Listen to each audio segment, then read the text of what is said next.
Cette vidéo fait suite à deux vidéos sur les constellations, une sur celle du zodiaque et une autre où nous avons vu 10 constellations, dont la Grande Ourse, Cassiopée et le Cygne, entre autres. Nous avons vu à quoi elles ressemblaient et quelles étaient leurs principales étoiles. Apprenons aujourd'hui à identifier et à connaître 10 autres constellations de l'hémisphère nord parmi les plus connues. Commençons avec une constellation facilement identifiable et bien visible les soirs d'hiver, Orion. Voici à quoi elle ressemble, un sorte de sablier. 8 étoiles sont parfaitement brillantes, visibles avec une magnitude apparente inférieure à 3. Rigel, la plus brillante, à 0,12 de magnitude, Bételgeuse à 0,45, Bellatrix à 1,64, Alnilam à 1,7, Alnitak à 1,74, mais aussi Saïf, Mintaka et Iota Orionis. D'après la mythologie grecque, Orion est un chasseur légendaire qui se vantait de pouvoir tuer n'importe quel animal. Cependant, il fut tué par le Scorpion, lui aussi constellation du ciel. Les dieux les placèrent à l'opposé de la voûte céleste, en sorte que le Scorpion et Orion ne puissent pas être au-dessus de l'horizon en même temps.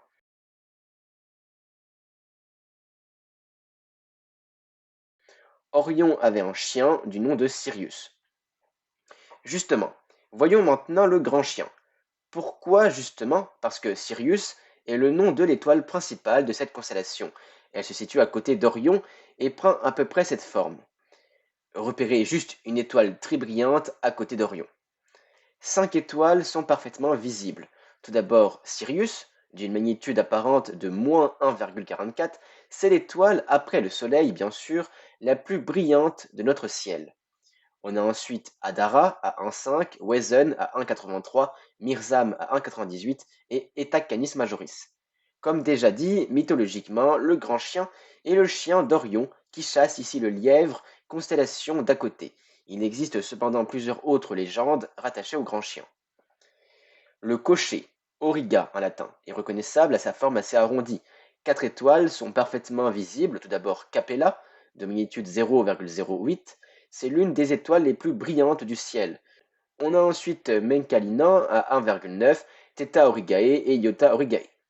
Elnat, que vous voyez ici, appartient en fait à la constellation du Taureau.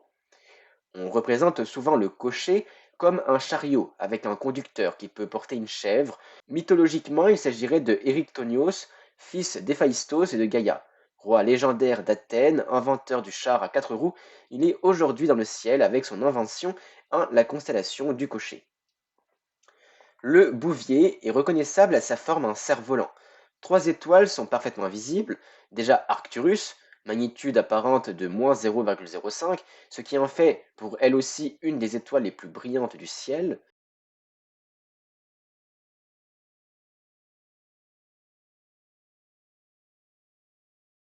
Puis on a Isar et Eta Bautis.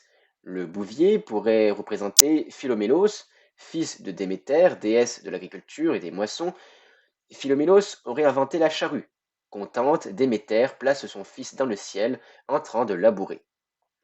À côté du bouvier se trouve une constellation des plus faciles à reconnaître, la couronne boréale, grâce à ses formes de sourire ou de U. Qu'une étoile est cependant parfaitement visible, Alpheka à 2,21, de magnitude apparente. Mythologiquement, elle représenterait la couronne qui a été offerte à Ariane lors de son mariage avec Dionysos. Continuons avec deux constellations en lien avec le mythe d'Andromède qu'on a déjà évoqué dans la deuxième vidéo des constellations. Mais avant ça, n'oublie pas de t'abonner et tu peux aussi nous rejoindre sur Insta, TikTok et Discord pour apprendre encore plus de choses. Bon, Persée, elle a cette forme. Voilà à vous d'imaginer à quoi elle peut ressembler. Pour la trouver, c'est facile, il faut déjà trouver Andromède, les 3 points alignés. Je vous invite à visionner la deuxième vidéo pour en savoir plus. 5 étoiles sont bien visibles. Myrphak à 1,79, Algol, Zeta Persei, Epsilon Persei et Gamma Persei.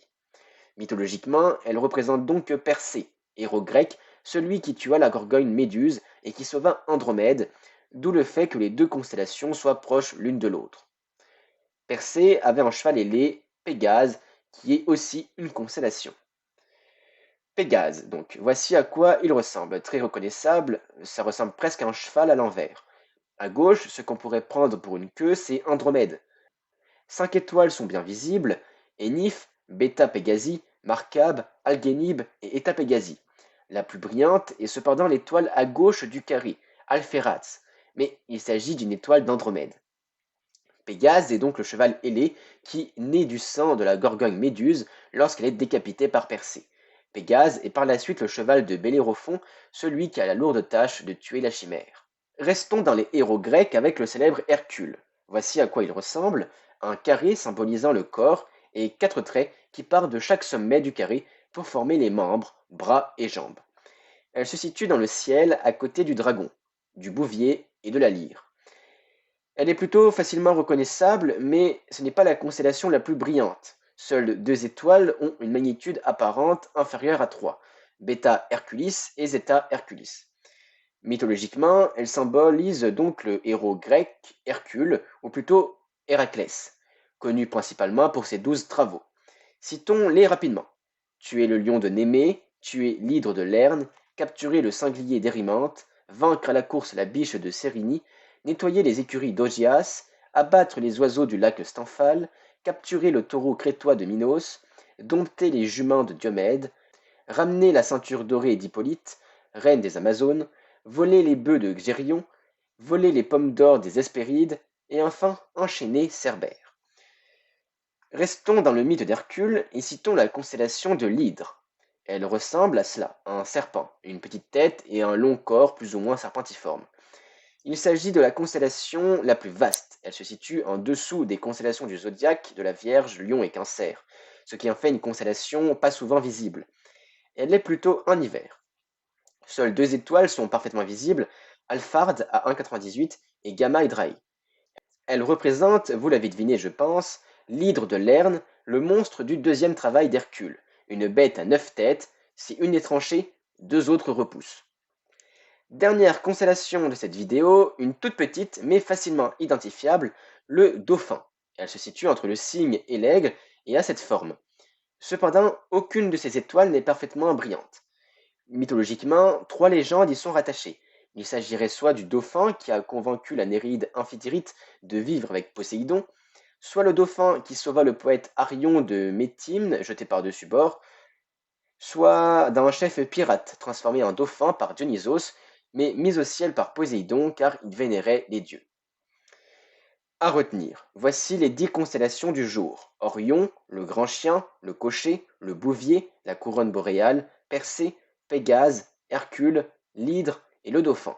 Citons en étoiles vues ici les plus brillantes de l'hémisphère nord, Sirius du grand chien, Capella du cocher, Arcturus du bouvier et Rigel d'Orion. C'est la fin de cette vidéo, j'espère qu'elle vous aura plu. Si c'est le cas, n'oublie pas de l'aimer, de la partager, surtout abonne-toi. Tu peux aussi nous rejoindre sur les autres réseaux, TikTok, Insta et Discord. Mercredi prochain, nous apprendrons à identifier un arbre, le bouleau.